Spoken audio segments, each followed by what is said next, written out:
तालुका संयोजक विश्व हिंदू परिषद बजरंग दल तालुका संयोजक गणेश मोकासे।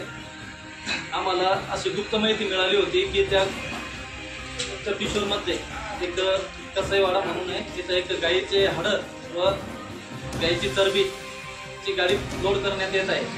आम्हाला माहिती मिळताच आम्ही पोलीस स्टेशनला जाऊन पोलीस बीड जमादारांना माहिती कळवली व त्यांनी आमच्या सोबत येऊन जी गाडीची आम्हाला माहिती होती त्या दिशेने जात असताना समोरून येताच आम्ही त्यांना रस्त्यात अडवून पकडण्यात आली। तिथून पकडून ती किशोर पोलीस स्टेशनमध्ये आता सध्या जमा आहे। आमचे सर्व बजरंग दल कार्यकर्ते यांनी चांगलं मोलं सहकार्य केलं, ती गाडी पकडण्यात आम्हाला यश आलं। तरी पुढील कायदेशीर कारवाई व्हावी